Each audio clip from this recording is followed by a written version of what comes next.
Assalamualaikum and good morning to my lecturer Puan Binti Abdul Karim. So today I will present about monopolistic competition, which is specifically about understanding monopolistic competition, how it differs from other market structures. Before that, my name is Khaulah Batrisyia Binti Mohd Faisal and my matrix number is 25BB03001. How many of you bought a coffee today? Why did you choose Zook's coffee over Naskin coffee or even the local cafe down the street? In the vibrant Malaysia coffee scenes, the rivalry between Zook's coffee and Naskin coffee serve as a textbook example of monopolistic competition. While both sell caffeine, they do not compete on price alone. Instead, they engage in a battle of the brand, where the perceived value is as important as in product itself. In this slide, we will explore four things, which is the first one, the market structures, which is defining monopolistic competition through its key traits, and the second one is economic comparison, which is how this structure sits between the extreme of monopoly, perfect competition, and oligopoly, competition modes, how Zoos and Naskin use product differentiation, branding and location to maintain their market share, and the big picture, long versus short run, outcome and a concluding ethical reflection from Islamic perspective. Stay focused because understanding this will change how you look at every purchase you make for the rest of your life. Next, for the definition. First, let's look at the concept. Think of monopolistic competition as a middle ground, which is it's not a total monopoly where one company rules everything, but it's also not a perfect competition where every product is identical like bags of white sugar. In this market, we have many companies selling products that are similar but not identical. They are substitutes, but they each have their own flavor, literally and figuratively, which is unique. This will bring us to our first major characteristics, which is the first one is product differentiation, which is this is the secret sauce of the coffee war. If all coffee was the same, we'll only ever buy the cheapest one, right? But Zoos Coffee differentiates through their teach heavy branding and CEO lattes. Meanwhile, Naskin Coffee differentiates through local premium flavor like Gula Melaka and a homegrown vibe, because the product have distinct features where it's the packaging, the taste, or even the brand story customer become loyal. They are not just buying coffee, they are buying that specific brand. And the second one, we have the characteristic is low barriers to entry and exit. Unlike the car industry or even the airline industry, which require billions of dollars to start, opening a cafe is relatively accessible.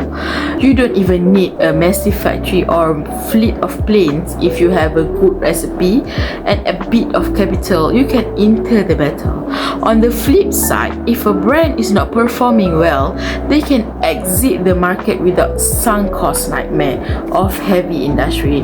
This constant easy in, easy out keep the market fresh and incredibly competitive. Finally, we have independent decision making. In this market, no single firms dominate the entire landscape. While Zoos and Naskins are big names, they share the stage with Starbucks, Gigi Coffee, Buzz Bear, and thousands of independent local shops. Because there are so many players, one shop changing its price by 50 cents doesn't break the whole economy. Each firm has its own small slice of the pie and they are constantly innovating to keep it. Now that we understand the basics, let's look at how monopolistic competitions compares to its much more restrictive cousin, which is the monopoly. To make this clear, we will use two Malaysian giants as our example, Zoos and Naskin for monopolistic competition and TNB for monopoly. First, let's look at the number of the sellers. In the monopolistic competition market, like one Zeus and Naskin operates in, you have many sellers all competing for the exact same customers. It's a crowded, busy marketplace. A monopoly like TNB is the complete opposite. There is only one single seller dominating the entire market. The next one, we have the issue of substitutes. If you decide Zeus coffee is too expensive today, you have many close substitutes to choose from, such as DG, Starbucks, or Lakins. You have options, but in a monopoly, there are no close substitutes available. You can't simply switch your electricity provider if you are not happy with the services, right? Finally, let's talk about barrier to entry. Barrier to entry, how hard it is to join the club. For the coffee shops, the barrier are low. It is relatively easy for new cafes to open up and join the competition. However, starting a monopoly like a power utility company is very high. It is require massive capital investment or face strict legal restrictions that keep other competitors out. Next is a monopolistic competition versus perfect competition. Let's start with the battle of choice. In perfect competition, like the market for raw sugar or wheat, product are homogeneous, which is they are identical and there is zero brand loyalty. Because of this, sellers are price taker. They must accept the market price and cannot raise their demand curve. It is perfectly elastic, appearing as a flat horizontal line. But look at the Zeus or Neskin in monopolistic competition. Here the product nature is differentiated through unique branding, taste and packaging. They give them price power. They are price maker, which is who can raise price slightly because customers are loyal to their specific brand. As a result, their demand curve is downward sloping, relatively elastic. Now let's move on to our final comparison, which is a monopolistic competition versus oligopoly.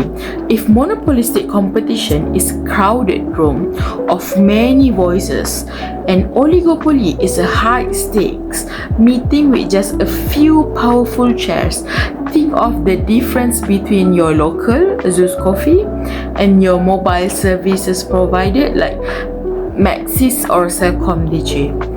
As you can see in the slide, the market control for monopolistic competition, there are many small or medium firms with limited market price, with a limited market shares. For the oligopoly, which is the Maxis or Celcom DG, they are very high, which is massive capital or legal restrictions. For the interdependence, for the Zeus and SK, which is they are low. One coffee promo doesn't force everyone to react. But for the oligopoly, which is high, one firm price change triggers to price war. And the entry barrier for the monopolistic low to moderate, for the oligopoly high, which is due to economy of scale or high setup costs. Next one, the power of product differentiation. The data of the product, which is Zeus Coffee, focus on tech-driven specialty coffee for the mass market. But for the Naskin Coffee, they are focused on local premium comfort, often appealing to family-oriented or regional demographics. And for the dimension of differentiation, the first one we have a physical, which is quality. Zeus use specific blends like Boss and Lydia beans, but for the Naskin, they emphasize rich local favored profiles like Gula Melaka.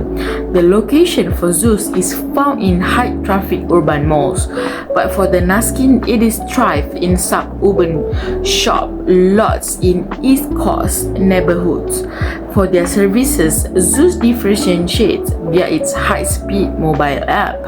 But meanwhile for the Naskin, they differentiate through a more relaxed hangout cafe environment. Now that we understand the players, let's talk about timing. In economy, the short run and the long run are not just about days or months. They are about how the market adjusts to profit and competition. Let's break down how things change over time. First, let's look at profit. In the short run, a firm can be riding high struggling. They can earn an economic profit or suffer a loss. It's a bit of a roller coaster. However, move to the long run, things level out. Firms will typically earn normal profit only. This is essentially the break-even point where they stay in business but are not making extra cash beyond their costs. The next one, we have market entry. Why does that profit disappear? It's come down to market entry. In the short run, the number of firms is fixed. You are stuck with whoever is currently in the market. But in the long run, if there is money to be made, new firm will enter. This newcomer steal market share from the original players until the extra profit is squeezed out. Finally, we have to address efficiency. Here a bit spoiler. In both stages, these markets are technically inefficient but for different reasons. In the short run, it's inefficient because price is greater than marginal cost. The firm is charging more than actual cost of producing than last unit. In the long run, it remains inefficient because excess capacity exists. This means firms are not producing at their lowest possible because there's room to produce more. But they don't because the market is crowded with many firms. To sum it up, the short run is where the drama happens. Profits, losses, and fixed competition. The long run is the settling phase where new competition move in, profits more normalized, and we end up with a market full firms operating with excess capacity.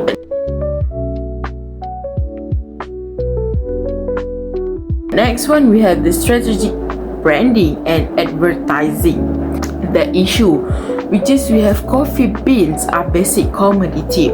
Without branding, customer would only pay the lowest possible price.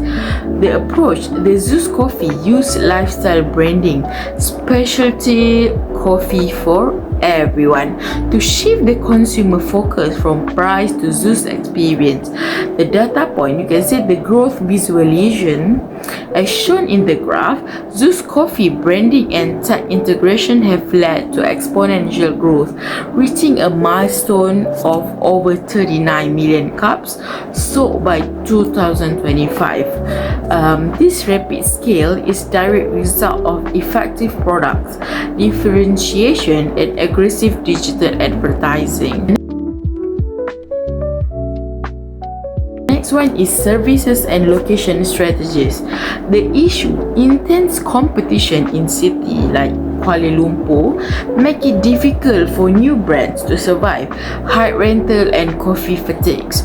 The approach Naskin Coffee employs a regional niche strategy, opening outlets in East Coast states like Kelantan or Terengganu and suburban areas where premium competitors are less dense. For the outcome, by being the first mover in this location, they build high brand loyalty and secure a dominant local market share with less competition. For the conclusion, in summary, monopolistic competition drive innovation and variety as seen in the creative menus of Zeus and Naskin. In the Islamic perspective, Islam promote fair trade, which is al-buyu, while differentiation, ihsan or quality, is encouraged. Firm must avoid gharar and ensure branding doesn't lead to wasteful consumption. For the final thought, this market structure ensure that battle of the brands result in better quality and more choice for the Malaysia consumers. Thank you for watching my monopolistic competition presentation.